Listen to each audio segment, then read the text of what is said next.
Le clairon. Nicolas Vidal, vous êtes toujours avec nous. Est-ce que Greg Ouais. Tabibian est avec nous? Est-ce que vous m'entendez? Oui, on vous entend. Petit miracle Ah, de voilà. Noël. Greg qui a eu visiblement une panne d'oreiller, de réveil plutôt que d'oreiller, mais l'oreiller en lui marchait très bien, je crois. Voilà. Voilà. J'ai dit ça à 21h15, je vais mettre ça à 9h15 comme un débile. Comme c'est étonnant. Alors, Greg, on est quand même très heureux de vous avoir avec nous. Racontez-nous un peu, selon vous, peut-on être heureux de notre petit bilan 2023 et quel est le cadeau de Noël que vous demandez pour cette nouvelle année? Est-ce qu'on peut être heureux de 2023 à quel niveau? Nous, difficilement. Je ne sais pas, j'ai l'impression, là, ce matin, il y a 5-7 ministres qui présentent leur démission, là. Oui, Donc, peut-être qu'on a un petit cadeau de Noël qui arrive. oui, vous avez raison. Enfin, oui. Alors, par quoi ça pourrait, Nicolas Vidal, par quoi ça pourrait être remplacé? C'est vrai qu'on a vu cette chaîne de démission après le passage de la loi immigration ou d'annonce de démission. Tous n'ont pas encore démissionné. Vous pensez que ça pourra renverser la table? Ça va rien renverser du tout parce que Manu, il est vraiment tout seul au pouvoir maintenant. Et puis pour la démission des ministres, je ne vous cache pas que quand ces gens auront bu 2-3 cafés ce matin, fin de matinée, et qu'ils vont savoir tout ce qu'ils vont perdre en termes d'indemnités et de frais de la République payés par nos impôts, je suis pas convaincu. Et puis vous savez ce qui me... Oui, c'est mais vous qui- retrouvez une place Ouais. au niveau de l'Union Oui, européenne vous aussi. avez raison. Mais je pense que ce qui anime la Macronie, il y a bien une chose qui anime pas la Macronie, c'est le courage. Et surtout venant des ministres carpettes que sont tous ces... Donc ça, concrètement, au-delà de ça, s'il démissionnait, ça serait un vrai coup dur par Manu Macron. Parce que, rappelez-vous, à chaque remaniement, Manu Macron, chaque fois, il cherche le bottin, l'annuaire, parce qu'il y a de moins en moins de monde qui veulent aller, notamment, l'entourer. Et aujourd'hui, ce qui était vrai avec les LR il y a encore 6 mois, je peux vous assurer que les LR qui auraient envie d'aller être démarchés pour rentrer dans un conseil de ministres, aujourd'hui, je ne suis pas convaincu qu'ils toucheraient le gros bingo, quoi, concrètement. Donc aujourd'hui, ça va être de plus en plus dur, mais peut-être qu'il fera appel à McKinsey pour leur trouver des intérimaires à Adéco, pour les remplacer, ces gens-là. Voilà. Ouais. Greg, quand même, on cherche un peu les bonnes nouvelles. C'est Noël, c'est notre émission spéciale Noël. On va faire un petit effort dans cette année. Est-ce que, je sais pas, du côté du peuple, du côté de la dissidence, du côté, je sais pas, est-ce qu'il y a quand même malgré tout des choses que vous avez remarquées qui vont dans le bon sens? Là, comme ça, des choses qui vont dans le bon sens. C'est vraiment si douloureux. Hein. Alors, non, on peut essayer de se sauver si on part dans notre ça aurait pu être pire. Oui. Éventuellement, j'ai eu très très peur de la loi qui a été votée au Parlement européen au mois d'août de restriction des contenus internet, ainsi que les discriminations, etc., qui est le conflit qui fait que notre ami Elon Musk est en conflit ouvert avec Thierry Breton. Oui, ou Thierry Breton est en conflit ouvert avec Elon Musk plutôt. Oui. Voilà, ça a mis plus de temps à se mettre peut-être en place que prévu, mais pour l'instant, j'ai pas vu une avalanche de comptes fermés ou d'influenceurs censurés par le biais de ces lois-là, qui devaient être catastrophiques sur le papier. Ça devait vraiment être la mort. Pour l'instant, j'ai pas l'impression que ce soit autre chose que des effets d'annonce et que on se console comme on peut, mais que le pouvoir économique des GAFAM fait que pour l'instant, ils ne plient pas sur des influenceurs qui leur rapportent de l'argent. Oui, mais est-ce que ce serait pas Elon Musk finalement notre Père Noël de l'année et avec son, désolé d'être vulgaire, fuck you à tous ceux qui tentent de lui mettre des pressions sur son contenu. Est-ce que là, on ne tient pas finalement notre petit cadeau de Noël, Greg? Un petit Père Noël milliardaire? Bah oui. Oui, on va dire. Oui, mais bon, c'est les États-Unis. Le client, leur candidat proche du peuple, c'est un milliardaire aussi. Donc, pourquoi pas Elon Musk en président? Bon, c'est pas comme ça que je le visualisais quand j'étais môme à côté du sapin, mais je veux bien admettre que les temps changent. Ouais. Non, ça aurait vraiment pu être pire. Après, j'ai envie de dire, le fonds Marianne est aussi quelque chose quand même qui est un peu une bonne nouvelle, même s'ils n'ont pas pris ce qu'ils auraient dû prendre. Mais Ah non, mais ils n'ont rien pris du tout même. Ouais. Ils n'ont pas pris, mais il y a eu une commission dans le cadre du Sénat qui a quand même essayé vraiment de leur tirer les verres du nez. il y a encore 2-3 contre-pouvoirs qui essayent de bosser, même si après, bon, ils se font, leurs décisions sont complètement ignorées. Oui. Mais il y a quand même encore la possibilité de. Il y a encore des choses qui choquent les gens. Il y a encore la possibilité de choquer les gens quand l'information va jusqu'à eux. C'est aussi un peu l'éternelle question, et c'est pour ça que je disais peut-être Elon Musk, notre Père Noël de l'année. Alors, je vais me tourner vers vous, Nicolas Vidal, mais avant, Greg, votre téléphone est un petit peu saccadé. Si on peut faire quelque chose, je ne sais pas, ça monte et ça descend votre son. Donc ça, c'est une recommandation que je vous donne pendant que je donne la parole à Nicolas Vidal. Nicolas, est-ce que vous voyez du côté d'Elon Musk peut-être l'espoir à 2024? En tout cas, oui, pour nous, Indiens indépendants, c'est sûr et certain que c'est un nouvel espace de liberté qui a beaucoup changé. Depuis le Twitter d'il y a encore un an de ça, où on peut encore dire des choses, où on est moins censuré. J'en ai fait les frais avec mes 2 comptes Twitter, Putsch Media, qui ont été censurés, qui n'ont jamais été remis d'ailleurs, pour le coup. Mais on peut être heureux de ça, du moins avoir des émissions qu'on fait paraître sur Twitter avec pas mal d'audience, effectivement.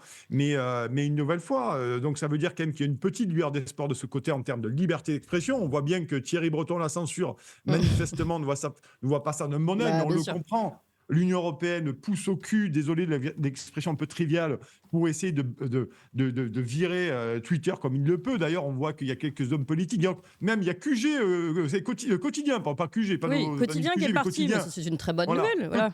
Oui, alors ils essayent finalement de faire une espèce de... Vous savez, c'est comme en soirée, quand il y a une première vague qui s'en va, après il y a une seconde, et puis au bout de la troisième, il n'y a plus personne. Et là, ils essayent d'intimer. Il y a Estrosi, je crois, qui est parti, quotidien. Donc, ces gens-là essayent de faire du barouf pour essayer d'inciter l'Union européenne à continuer à se primer. Mais c'est toujours intéressant. Mais même si Twitter, et il faut reconnaître aussi, ne l'oublions pas, Twitter, c'est quand même pas tous les Français. Tout le monde n'a pas Twitter. Il y a vous avez bien raison. Oui.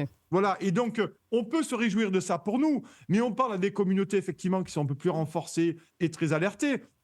Mais là, si on doit ce matin, et il faut le faire de temps en temps, mettre un peu d'espoir, c'est qu'on se rend bien compte que depuis, il y a une lente évolution qui s'accélère, à mon sens, depuis la crise Covid, où il y a quand même de plus en plus de Français, accélérés notamment par la crise économique et l'effondrement de ce pays, de plus en plus de Français qui sont en train de se poser des véritables questions et qui comprennent bien que leur situation personnelle est en train d'être dévastée par des choix politiques qui sont de plus en plus redoutables. Si on ajoute à ça le cirque Pinder de la politique qu'on nous offre en ce moment, qu'on nous offre depuis un certain temps, mais là où véritablement... Donc, je pense que l'espoir qu'on peut avoir aujourd'hui, regardez les agriculteurs, Clémence, nous ne sommes pas beaucoup en parler des agriculteurs. Donc, on se rend compte des agriculteurs hier, je crois que c'est à Saint-Gaudens, il y a encore des grosses manifs.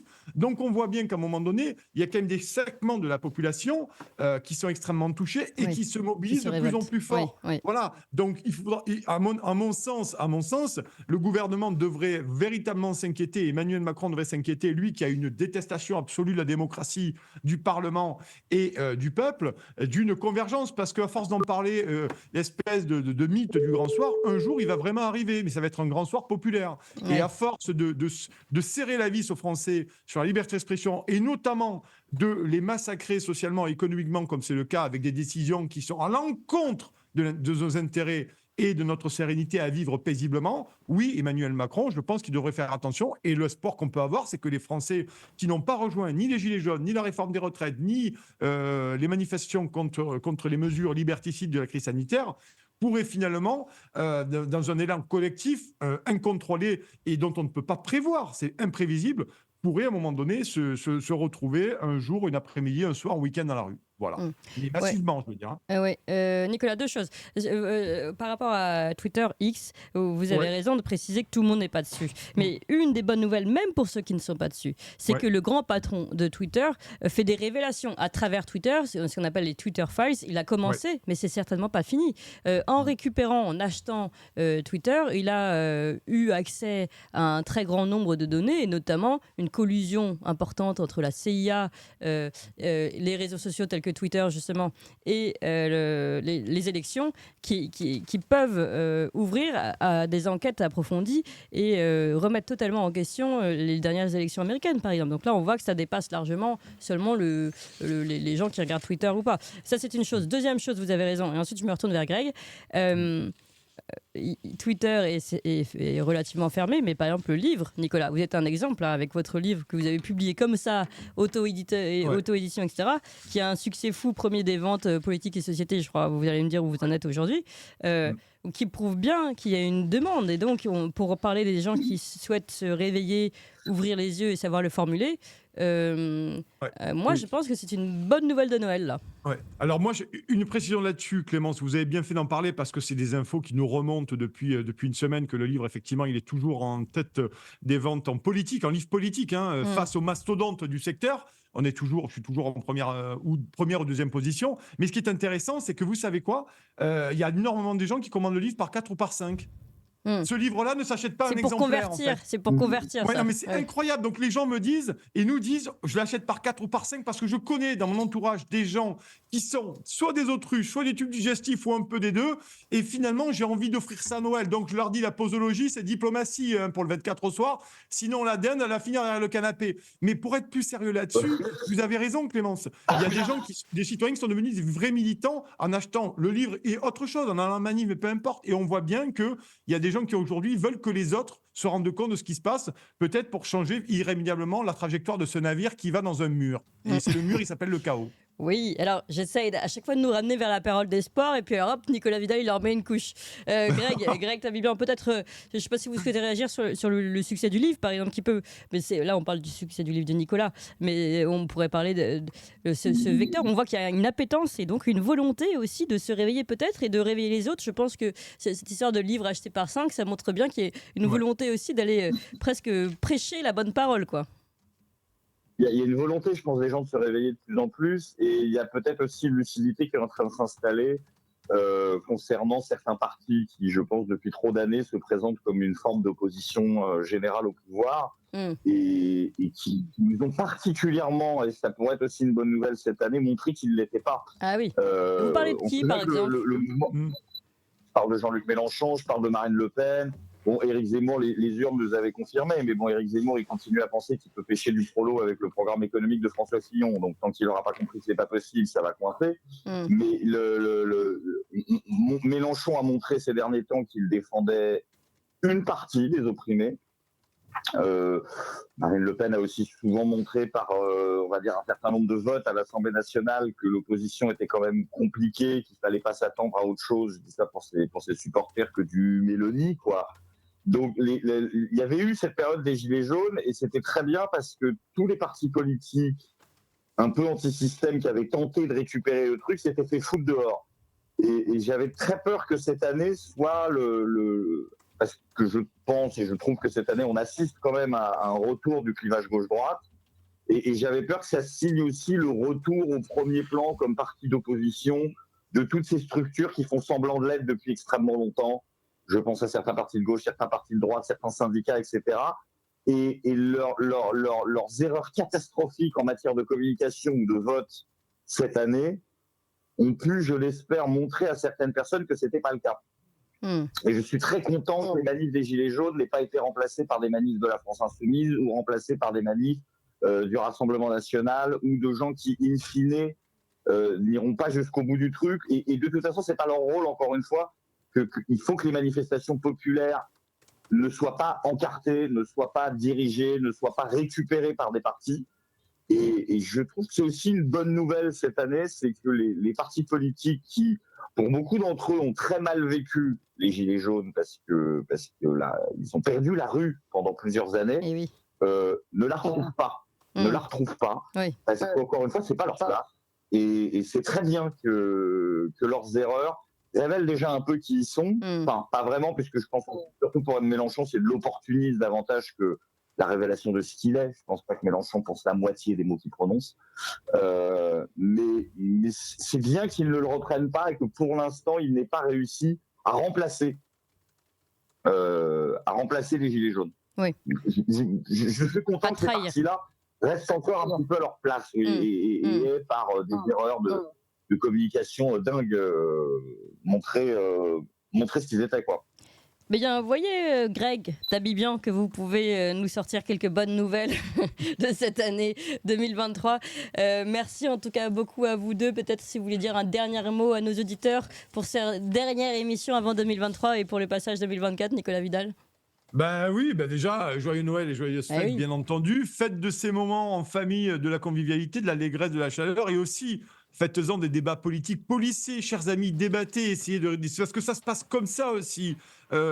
L'ouverture de l'esprit de certains, ça passe aussi autour de quelques breuvages alcoolisés dont il faut consommer avec modération, même s'ils sont vraiment très bons. Mais je veux dire, profitez aussi de ces moments pour essayer de ressouder et peut-être de penser les plaies de ce que ces gens nous ont fait vivre pendant le Covid en déchirant des familles entières, des amis, et essayer de refaire le lien et surtout de vous retrouver ensemble en famille avant une année 2024 qui pourrait être palpitante pour donner un petit mot d'espoir, ma très chère Clément. Oui, on ne va pas mettre papy et mamie à la cuisine, comme il disait Greg. Ouais. Non, et bah oui, pareil. Bon Noël à tous. Essayez quand même d'y aller mollo sur le pinard, mais surtout mollo sur la politique, peut-être aussi, parce qu'il y aura plein d'occasions de s'engueuler quand même dans l'année. Mais Nicolas a raison, c'est peut-être aussi quand même le moment de se rapprocher, de faire le point sur tous ces sujets-là, un peu comme des vieux couples. Et sinon, je tiens à dire à Madame Elisabeth Borne que si elle cherche des ministres, Nicolas et moi sommes disponibles. Ah bah oui, tiens, ça, ce serait une super nouvelle. Bah voilà. Ouais. Faut juste pas qu'elle regarde votre CV, quoi. Ouais, non. Ni nos vidéos, d'ailleurs. Oui, mais quand on voit la gueule des derniers qu'ils ont recrutés, je suis pas sûr véritablement qu'ils aient regardé les CV non plus. Hein. Et justement, peut-être un peu d'espoir. Je peux remplacer Rima Abdul Malak au ministère de la Culture. Vous allez bouffer du toxin, vous allez bouffer tous les influenceurs alternatifs. Vous allez en bouffer tous les jours à la place de Hanouna à 18h. Voilà, moi, c'est ça que j'ai à vous proposer. Eh ben, on peut rêver. Merci beaucoup, Greg Tabibian. Merci beaucoup, Nicolas Vidal. Je suis pas content TV. Putsch Média, évidemment. Nicolas, évidemment, notre partenaire du vendredi, animateur de Toxin. Très joyeux Noël à vous. Très joyeux Noël. Très bonne année, puisqu'on se voit pas avant la nouvelle année. Et oui, fêtez bien et retrouvez-vous bien en famille. Et puis, merci à vous tous, chers auditeurs. Vous aussi, encore une fois, je vous le répéterai tout au long de cette émission. Très joyeux Noël à vous. Et surtout, continuez de nous relayer. Et puis, pourquoi pas de nous regarder pendant les vacances, de regarder les séquences que vous aurez manquées, par exemple.